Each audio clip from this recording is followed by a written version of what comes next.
so we'll get back into the session, and the next chapter that we are dealing with is natural and cultural heritage. So if you could name the page on the big page. What's the pages on the big pages? It's chapter 9, and all your chapters should be in numerical order. I want a page number. And the page number in the big sheet is starting on page 39 in the table. Okay. Good afternoon. So chapter 9, Natural and Cultural Heritage. I'll just quickly run through the documentation. Hang on. We've got District Plan Review, Stage 3, which... Chapter 9. So chapter 9? Natural and Cultural Heritage. So hang on, but it's the Minister's comments. It's 4.7.7 That's on correct. pages 7 and 8. And chapter 9. Yes, pages 7 and 8 in the report, the covering report.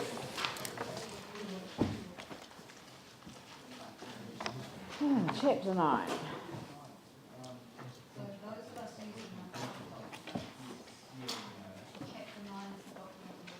Chapter 9, that's correct. Natural and Cultural Heritage.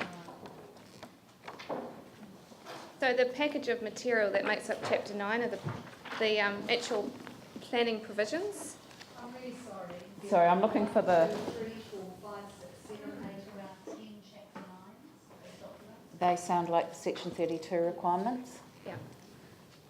So would you like me to talk through what the chapter entails and the section 32 material, just briefly? Yeah, so we've got those, stage 3. I'm using the digital documents. I can't carry all that stuff around. Okay. Would you like a hard copy? Okay, thank you. Sorry, however, I would like to just say that I think the hub system should be something we can use. That's the whole point of it. So, Well, it is, except that, I mean, this is the last time that we're going to do this. So the trouble is that, I mean, I don't like this any more than anyone else does, but with all of the documents that we have to look at the moment, it's hard to look at them on a screen because there are several different documents. So you've got the summary of the comments of the ministers on the council report, and that's pages 7 and 9 of that report. You've got the comments by the minister, the actual full comments themselves are on start at page 34 of the minister's comments, and you've got stage 3 proposal, the council final approval, chapter 9, and stage 3 for council final approval, section 32. don't worry about it again. I'll just follow what we're doing. Okay? Okay, but this is the main document for consideration. Yeah. All right? Far away. Okay, so just so we're clear, all the section 32, the supporting rationale documentation, is the big set on the table over there, there's the main section 32 planning report, and then a lot of appendices of the expert analysis. Yep. And the chapter 9, just to reiterate from prior meetings, includes the chapter provisions. But also you'll be aware there's a set of schedules that go with chapter 9. So that's a list, for instance, of all the scheduled trees, heritage items, and the like. And something to alert you to as well, that the ministers have commented on chapter 13, Central City, and a key recommendation for the whole natural and cultural heritage proposal is that it is dealt with within chapter 9 instead of within chapter 13, Central City, and within chapter 9. So that is covered off in a specific recommendation. Okay.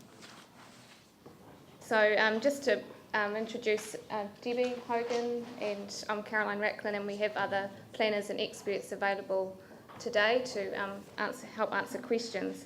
Now, so I'd like to suggest that we run through the topics, the 4 topic areas, and topics 9.1 to 9.4, relative to this chapter, and I could just introduce some common themes to start off with about clarity of wording, direction in the policies, improved drafting and structure. So some general sort of themes that flow throughout the all of the topic areas, including to the definitions and, for instance, some more precision around some of the mapping. And yes, so I think it's probably best to just get straight into the first topic, which Debbie's going to be speaking to, and that starts on page 39 of the officer recommendations table. Right, so topic area I'm dealing with is Indigenous biodiversity and ecosystems, so it's listed as 9.1 of Chapter 9. And as Caroline indicated, the ministers had a number of comments about this part of the chapter. It was really about clarification of sites of ecological significance and how they differ from what is currently termed as other Indigenous vegetation that may exist around the city and may have significance values within that. So in response to the minister's comments, there has been a little bit of rejigging around with the chapter, and I'll just pick out the key points really, starting with the definition of other Indigenous vegetation. Now, the ministers had some concerns about this definition. It's quite a long-winded definition that comes, it's been carried across from the Banks Peninsula District Plan, and the way it worked in the previous version was, it was a definition that sat in the definition chapter, and you referred to that, you had to go to that chapter to see whether or not you qualified as what was classed as other Indigenous vegetation, and if that triggered the need for a resource consent. So the ministers weren't happy with that, and had some concerns that it missed out a number of significance factors across in terms of Indigenous vegetation. So what the key change is with this is deleting that definition and integrating it into the rules within the chapter. So in terms of the recommendation that relates to this, it's recommendation 45 on page 41 of your A3 attachment 2, which outlines the recommendation and the reasoning for that. And then I can refer you to your actual chapter proposal if you wish to see what has happened to that. But essentially it's the definition's been slimmed down and converted into rules within the district plan such that it provides some simplification. The rule is up front for people to see, and it's quite clear that if you trigger that, you need a clearance of any type of vegetation within those vegetation types. You will need a resource consent. Now, as a result of that, there has to be some other restructuring of the rules within this part of the chapter. And once again, that has actually simplified and clarified the rules, so it's made them a lot easier to read, and it's clearly defined between, if you're in a site of ecological significance, there's a number of things that are permitted that will not affect those significance values. Once you go beyond those, you will need a resource consent. Likewise, for areas outside of what's defined as other Indigenous vegetation, once you go beyond what's permitted, you will also trigger a resource consent. So in terms of just some general simplification, clarification of rules, I'll refer you to recommendations 46 and 52. So that's on pages 42 and 45.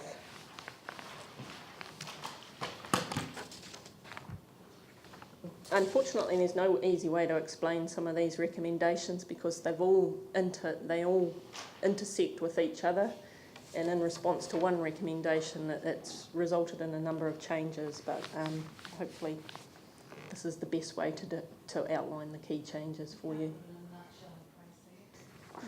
It was exactly that. We've removed a definition, inserted into the rules, tidied up, simplified, and strengthened the policy framework, and that's what we've done.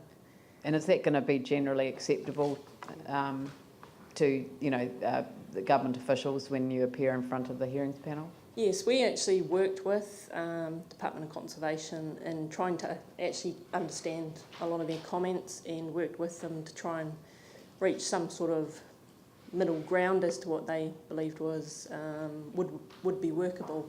We haven't quite gone fully towards agreeing with them totally, but I think what is there is definitely an improvement on the previous version, and is quite clear and to the point, essentially, in terms of what we're trying to do with Indigenous biodiversity.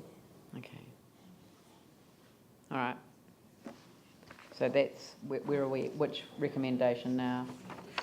How many recommendations does that apply to? So it covers recommendations 42 to 54. So that takes you through to page 46. Okay, let's go to page 46 then.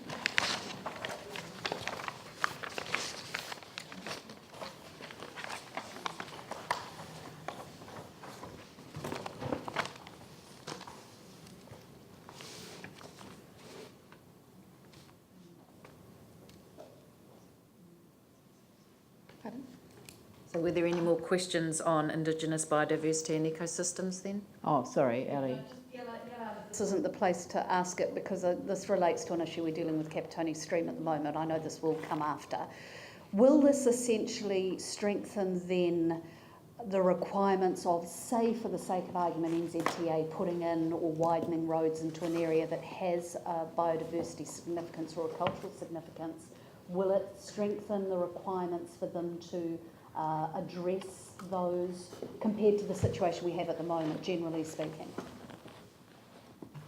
Only in the instance if it triggers one of these rules relating to clearance of Indigenous vegetation types. So it relates to, clearance of vegetation, because that's really, well, that will then get picked up by Chapter 6 in terms of waterway setbacks, etc.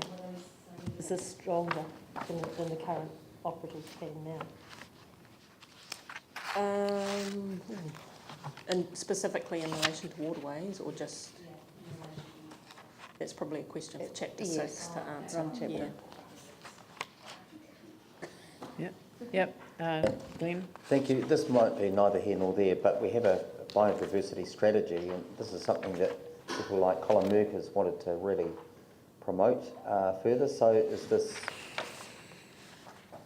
what are the implications of this for that piece of work within the council? Is it? So this shouldn't inhibit achieving those goals and objectives of that strategy. This is about, under the Resource Management Act, a particular requirement to protect areas of significant Indigenous vegetation and habitats of significant fauna. Now, to be significant, they have to go through an assessment, and that criteria sits in the regional policy statement. So once an area has gone through an assessment and ticks the box for significant, then it can be identified in the district plan.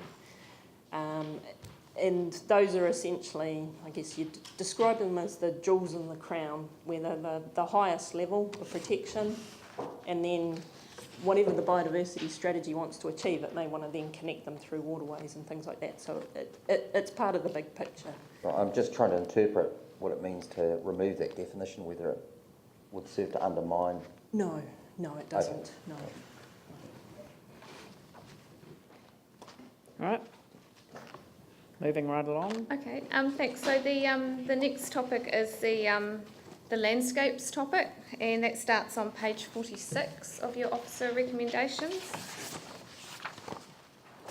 So I think, in summary, for the section 9.2, it's been work in response to the Minister's comments, in particular around improving the structure, the clarity and simplification, and for instance, the number of tables that which the rules fall within have been cut back to just 3 tables. Previously it was 4, and they're based around whether it's a feature is outstanding or significant or natural character in the coast. Previously it was geographically based. And also, the policies and rules is a clear line of sight between the direction sought and how they're going to be managed. So that was there, but it has been improved. So in terms of key recommendations, there are quite a number of recommendations, but I'll just highlight a few, and if you'd like to sort of drill down into some of the others, then I'll be guided by you on that. So the first one, recommendation 55, was from the ministers to clarify the difference between the various overlays and consider consolidation of these where they have similar regulatory implications, and where a distinction is maintained, ensure this is clearly reflected in the rules. So a key officer recommendation here has been to restructure this part of the chapter by landscape classification as identified in the 3 objectives, which are outstanding natural features and landscapes, and the other 2 that are identified under the officer recommended revision of wording on page 46. And their policies have been amended to follow this structure and consolidate the how to manage, and group specific activities together under the policies, the one policy. So on the next page, 47, recommendation 57 was, this was a key concern I think from the ministers about removing the detailed descriptive text about qualities and threats from the policies and include this information in an appendix with cross-referencing in policies and rules. Now officers consider it's appropriate to retain setting out what the values of the qualities of the landscapes are, or each of the different one within the policy framework, as opposed to putting it in an appendix. So the recommendation is to retain the existing structure. However, we have found steps to reduce some of the length and repetition within that, so that improves the way that reads. Recommendation 58, the next one down, was to review the rules to ensure there is a clear and appropriate link between the activity status of an activity, the threat it poses, and the level of... Can I just go back? I mean, if you did what they asked, would that affect the actual meaning of the document? Well, what would happen is that those values or qualities would be sitting in an appendix. Yeah, but would that make them unenforceable? Sorry. Yeah, I wouldn't say that they would be unenforceable, but the way that it's structured is that they're clearly upfront within the policy, so they have very strong and directive. Yeah, but the ministers have asked us to put them in an appendix. So tell me, what would that do to them in legal effect? What would happen if you put them in the appendix? I couldn't comment legally as to exactly the weighting that they would be given. I think possibly they would still have strong weight or near equal weight. However, I think actually clearly articulating them in the policies is a preferred option. It's the option we've been pursuing, and it's still considered to be an appropriate option. But that's not what we're being asked to do. We're being asked to take into account the minister's comments. So I want to know whether following their comments would somehow weaken our district plan, which I'm hearing it won't. And so if it won't, why don't we just do what they ask, and then we won't have an argument? So the steps that have been taken have, so the policies as they read now have been shortened in length and some tightening of wording, so they read a lot more succinctly, and you could do it either way, but I would recommend that they are retained within the policy framework directly. But you're asking us not to accept their advice, so I'd kind of like a little bit stronger reason for not following their advice than we think it would be better. Yes, well, in the officer reasons there, it's about visibility, having them directly visible as you read it in conjunction. Yeah, I may not disagree with you, but that's not the question you're going to be asked in front of the independent hearings panel. We can seek some further legal advice for you on that today. I'll ask somebody to pursue that with our legal counsel if you like. Yeah, well, I mean, if it's no big deal. Yes, I then understand. Why have an argument about something that? I think part of the issue I'm is... trying to take the pressure off, Brigitte. That's I what I'm trying understand. to do. I understand. Yeah. And also we get from the independent hearings panel at times, you know, whether it is certain, whether it's clear that this is what needs to be taken into consideration, and if it's hidden behind in an appendix, then that also has some issue to have regard to. But I'm quite happy that we. Well, I mean, the other option is to do this, but then offer up the appendix offering as, you know, like so. In mediations, we could do Oh it no, that no, way, if but you like. actually prepare the appendix as if that was Right. You know, and so that you could sort of have it there as a kind of a look. We've got a preference for this, but you know, the council's not going to die in a ditch over it. We've prepared the alternative, which is the appendix with cross-referencing. We have that available to you. We've put it up here because we think that we've now managed to, you know, reduce it in length and therefore address probably what was your real concern, which was that there was too much detail in there. Yeah. But you know, if it is what you want, then we've got it ready to go. It's just that I'd hate to have any time wasted debating something that just doesn't matter. And indeed, what you're describing is the process that happens when we start to go into informal mediation. You know, we put up revised chapters where it could be considered one way or the other.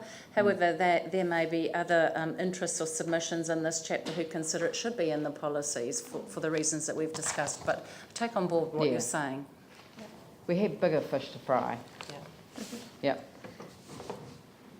Recommendation 58 was to review the rules about ensuring there is clear and appropriate link between activity status of an activity, the threat it poses and the level of significance of the area affected, and consolidate the rules for activities requiring similar treatment across different areas. So that has been largely accepted, as you can see under the officer recommendation, with the mix of landscape classification and geographic areas set out again under the outstanding natural feature and landscape grouping, the significant features and landscape grouping, and the natural character in the coast. So people clearly know if I'm in one of those categories, I go to that particular part of the chapter. This is a very interesting article written by one who's the guy in Littleton, Joe Bennett. Fantastic article in the press about how finding out that his back lawn was a natural landscape or something, a significant natural landscape. Yeah. And there's one more recommendation of a sort of more significant level in the landscapes topic, which I'd draw your attention to, is the recommendation of the ministers, which was to amend, and it relates to Officer Recommendation 60 on page 48, which was to amend policy to amend the policy stated to clarify that the assessment identified in the policy is to guide future work to be completed rather than to be used in assessment of resource consents. So this relates to future identification of landscapes, and this particular policy related to doing future identification, and it's been reworked actually to clearly state that it's about cultural landscapes and by the council's commitment to work with Te Runanga o Ngāi Tahu and Papatupu Runanga to develop an approach around developing cultural landscapes. Yep. So that also ties into the historic heritage section of this chapter.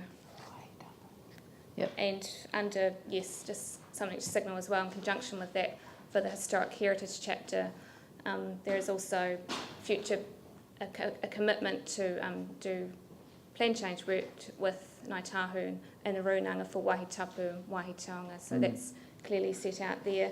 And I guess an overall comment for this chapter as well, that there will be a need to do future plan change work to bring about further listings in the future. Yeah. So they were the key kind of ones I'd raise about the landscape topic. I don't know whether you want to go through any of the others or go straight to the historic heritage topic, 9.3. What? I don't mind. What do are people happy just to proceed? Yep. Okay. So if you turn to page 50, and the the comment there at the first grey box. Now that's it relates to recommendation 166, and that was actually within the chapter 13 Central City about applying comments made with respect to, I think it was they were meant to say chapter 9, apply them in conjunction with chapter 13. So there was a series of comments made about chapter 13 historic heritage, and they've been considered in conjunction with chapter 9. So, and that shows up in the table as you read it through. So in summary, the minister's comments really asked for a stronger reflection of, I think, of the recovery context for heritage buildings, places, and to, if I could sort of paraphrase the comments, to more clearly articulate that within the policy framework and the rules. And so they have been redrafted to that effect, to the extent that officers think is necessary. And for instance, one of the policies directly references the extent of damage incurred from the Canterbury earthquakes. Another key point was more clearly articulating why there are two heritage groups for heritage items and settings, so Group 1 high significance and Group 2 significant. So there's a number of recommendations in that chapter to draw your attention to as well. So on page 50, recommendation 66 was to, now this is effectively the catch-all, delete from draft proposal 13 general provisions that were within that chapter that also related to other proposals. So the officer recommendation is the provisions for natural and cultural heritage be addressed directly under chapter 9. So they've been pulled out of chapter 13 and slotted back into chapter 9. On the next page, page 51, recommendation 58, there was a set of recommendations relating to the rules, the definitions, clarity for plan users, and removing unnecessary restrictions to enable recovery. I won't read out the detail of all of them, but you've got that there. So there have been a number of amendments to some of the heritage definitions as described in that table, and I think we'll come on to them when we get to the definitions section of the chapters. I could draw your attention to an example. For instance, the alteration of a heritage item has been amended for clarity. Also, for instance, the definition of heritage upgrade works. And also something to highlight there in terms of reducing consenting is under point 4 on that table, heritage upgrade works. The amendment is to include the provision for temporary relocation of a heritage item to allow for recovery works relating to ground, foundation, retaining wall remediation. So that's actually been a change in activity status from restricted discretionary to controlled, so it would make things easier, but still enables a good level of control for the council around that type of work. On the next page, recommendation 69, and relates to 5 of the minister's comments. This primarily relates to the type of activity for heritage buildings, which is reconstruction, and the minister's requested that this be a controlled activity, and some associated comments, recommendations around that about the definition that would be associated with that. So the officer recommendation there, amongst a few others, is that the provisions are amended so that reconstruction of a heritage item is a controlled activity status. So at the moment it would be, as proposed, it would have been a restricted discretionary status. So it's considered an appropriate level of control. That type of activity would sought to be a good outcome, but there is a need for the council to inform how that occurs, potentially put some conditions around it as well. So on the next page, page 53, recommendation 71, so concerns were raised about the heritage items and setting aerial maps. These are the large A3 maps that are sitting over on the table over there. They raised concerns about that these should be checked for robustness, for accuracy, and that they should be indicative only. So if you turn over the page to page 54, the officer recommendation there is that the aerial maps are not amended to become indicative. Now, just to, I guess, explain what they are, and I do have Amanda Oates, who's a Heritage Senior Advisor here as well, if we have any questions on the detail, but those maps outline the outline of a heritage building, but also the outline of the heritage setting. Now that's important because rules are triggered with respect to whether an activity is proposed to the heritage building or within its setting, for instance, a new building. So officers would recommend that those are, they are not indicative, they're actually drawn lines on the map and they form part of the plan. However, what officers have done is check them for inaccuracies, robustness, taken steps, for instance, to improve their usability and certainty by adding the property boundaries onto those maps.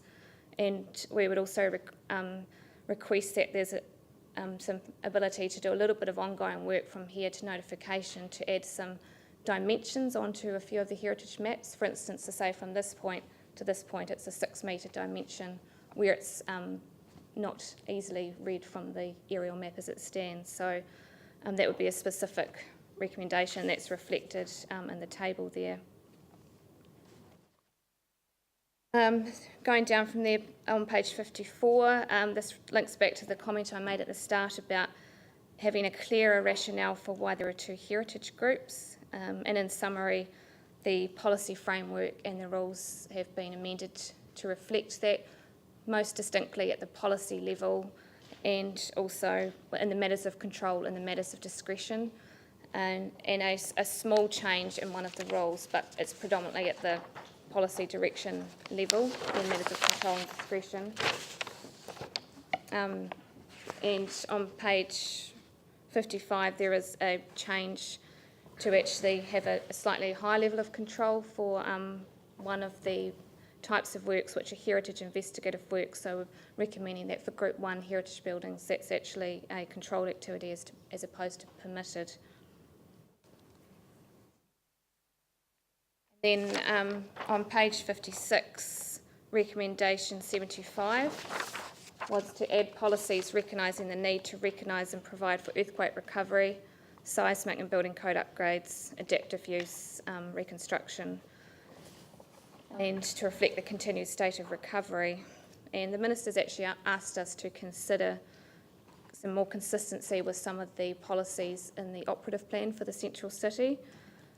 So the recommendation there is to actually amend the policy which directly provides for the ongoing viable use of heritage items and settings to directly refer to damages resulting from the earthquakes. So as you can see in the revised wording there, there's a sentence added, or a part sentence added on about including recognising the extent of damage. So it has become day-to-day work for the heritage team and for the planners to work in a post-earthquake recovery context, but we have certainly taken on board that recommendation to more clearly articulate that, and so that can be managed through the resource consent processes. And then the final one I'd highlight is on page 57, recommendation 78, about reducing regulation, but only where it is appropriate to do so, and careful consideration to be given to activity status, balanced with environmental effects. Now that's actually one of the high-level recommendations. So I've talked you through a couple of the shifts in activity status, where it's the decrease in control, lowered consenting for reconstruction, where it's going to be controlled as opposed to restricted discretionary. I've talked you through one other one to do with heritage investigative works for Group 1, and one here to signal is for signage. Actually, what officers would seek is that there is an ability to notify applications for signs as opposed to having specifying a non-notification clause. So that's the set of key ones I'd highlight. I don't know if you'd want to have any questions or particular.